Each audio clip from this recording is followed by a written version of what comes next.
In all, I think tonight, this afternoon, was a real breakthrough, and it's going to be good. But as I say, I'm suffering, but I have to suffer. Because when people win a victory, they can't go through the battle unless they continue. They will lose some battles, but not the full fight. But if we give up midstream, we've lost it. So, bless you with that. Right. Here.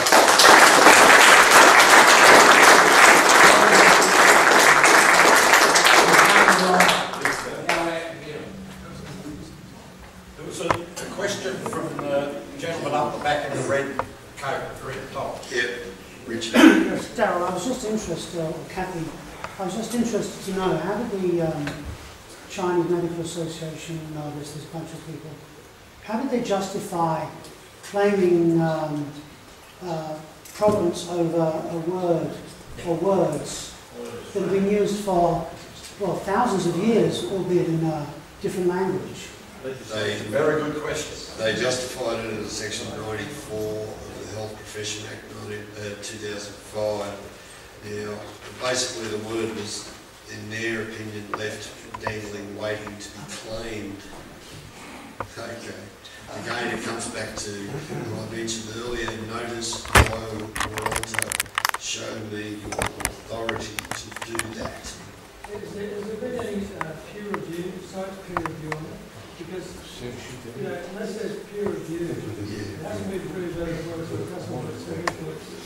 Well, this is section which we had up earlier, section 16 of the Constitution Act 1975 of Victoria.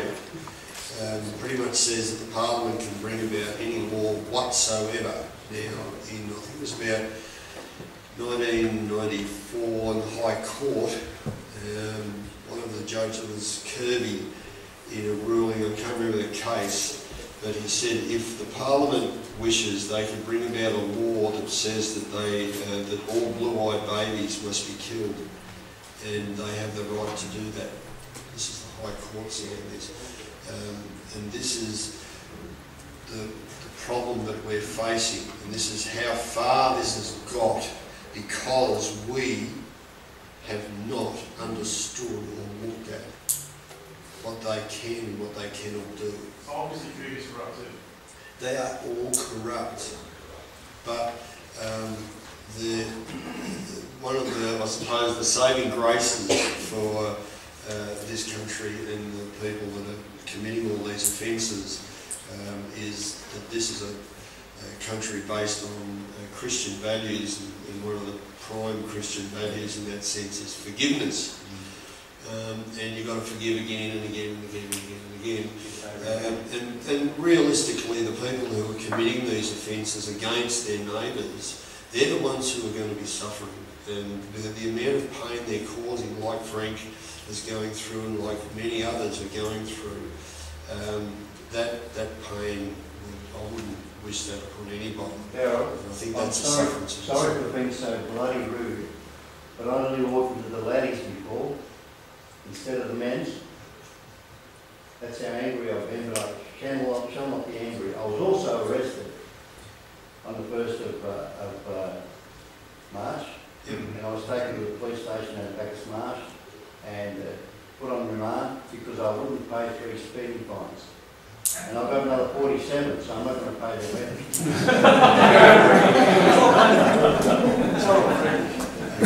Darryl, we want to get on to that lady that... Yeah, okay. We'll scroll to section 51, please, Colin, of the Commonwealth of Australia Constitution Act, or an Act to constitute the Commonwealth of Australia. Okay, section 51. Section 51. There it is. We'll go to the heading of it, Tom. Just legislative powers of the Parliament. Parliament shall, subject to this Constitution, have power to make laws for the peace, order and good government of the Commonwealth with respect to. And just quickly before we scroll too far, have a look at subsection 2. Taxation. So as not to discriminate between states or parts of states, your part of the state. So they can't discriminate. Just thought I'd throw that one in. Keep that in mind. Now we go to, there's just terms 31, subsection 31. The acquisition of property on just terms from any state or person for any purpose in respect of which the Parliament has power to make laws.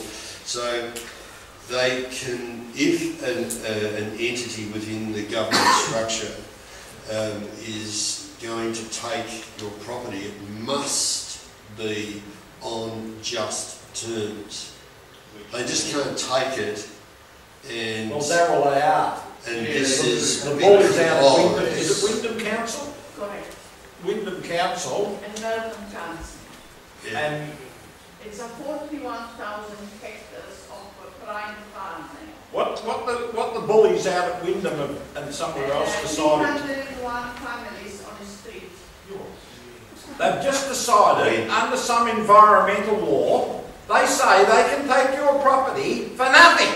Okay, one of the things that we... They're this is threatening to something... keep them out of their house. Something like that. Yeah, but you do. You got it. Well, I bloody wouldn't. I'm telling you now I wouldn't forgive them. But we really need to grasp...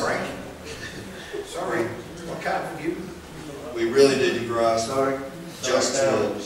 sorry, this is important. In Matthew 25, there's three different books, Matthew, Mark and Luke, that say unless that person repents, you don't have to forgive them. Oh, well, they can't. There is an Oh, what was that again?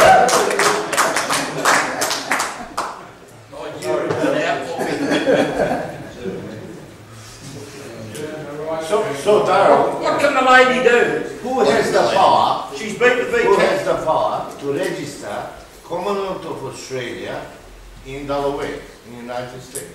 Well, no one. How did they do it? They did it because we were asleep at the wheel. Shit. It doesn't mean anything legally though. Everything that they do is invalid. Yeah, it was decided upon at the imperial conferences. So in other words, the alleged sovereign of our constitution actually gave us away. No, because the sovereign of the Constitution is the sovereign over the government only. No. The highest authority in Australia Yeah. are we the people. Right. Okay, and that is what's so scary for the whole of this system. And any law that we propose, though, has to be agreed to by The people. We can't propose a law. We can well, propose and gets royal assent. the royal assent. Like for instance, if they wanted to take away an imperial law, Yeah. they need to get approval through a referendum, and then that once it's been approved, then it's handed up to the Westminster Parliament for the final approval, because the Act to Constitute the Commonwealth of Australia 63-64 Chapter 12 exists as an Act of British Parliament.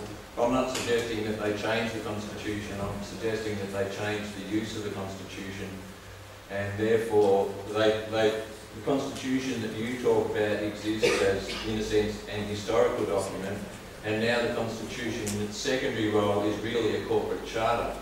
No, the corporate charter is yet to be established, and this is why they brought about the Australia Act. The Act that we've got on the screen is not a historical document.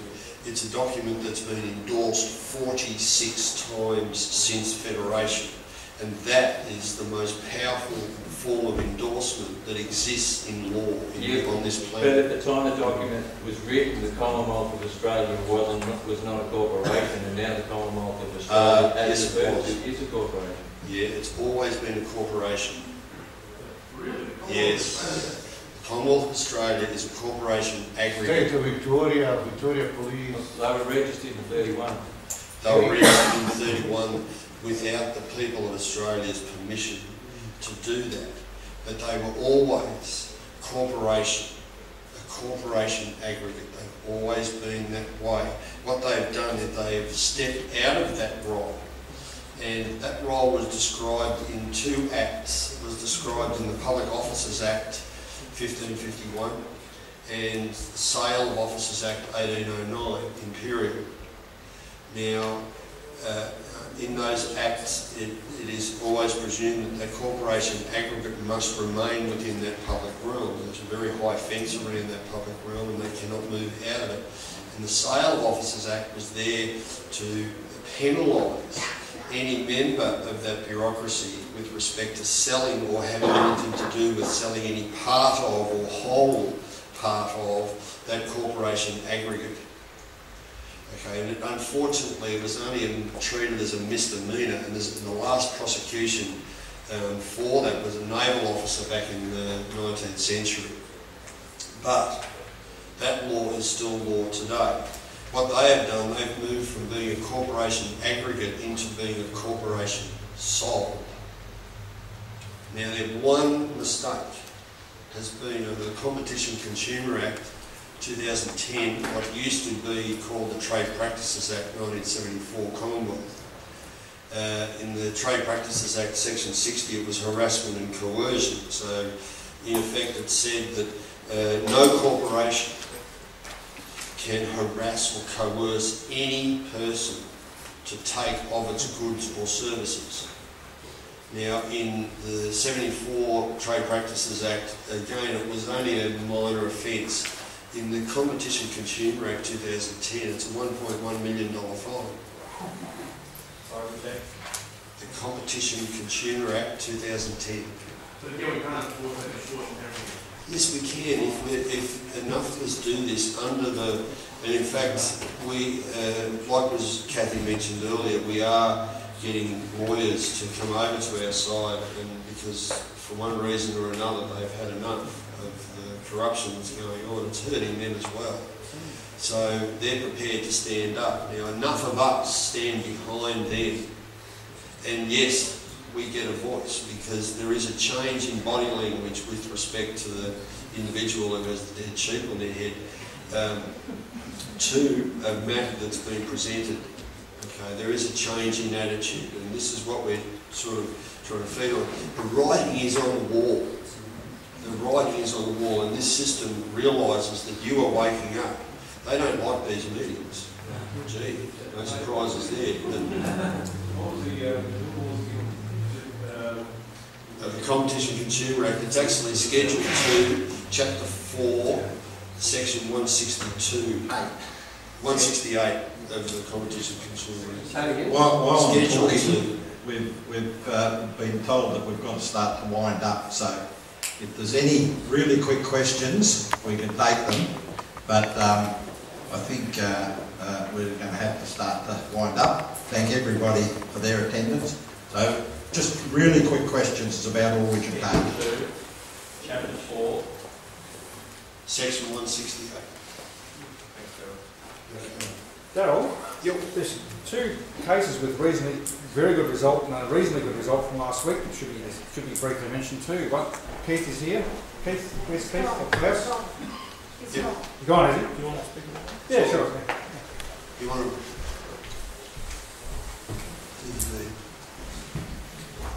We like hearing about these feel-good stories, especially section on this one. Where's Paulina? Paulina's here, that's Richard. My name's Keith, for those who don't know me. On Wednesday, Paulina was in the county court appealing a $400 fine for doing a U-turn, and she received a conviction. She hardly started speaking when the judge looked at the sentence and said, "This is excessive," and said, "Well, I'm going to knock the conviction out of the way. How does a $100 fine sound?" That's what she wanted. She was hoping for a reduction, so she did well. And Klaus, he was fined for not voting in the last federal election. Bill helped him.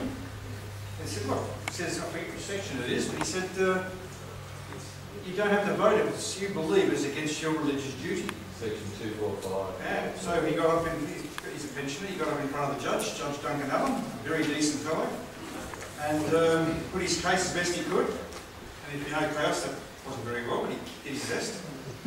Judge said, yep, charge dismissed. And where's Bill? Whatever. Now,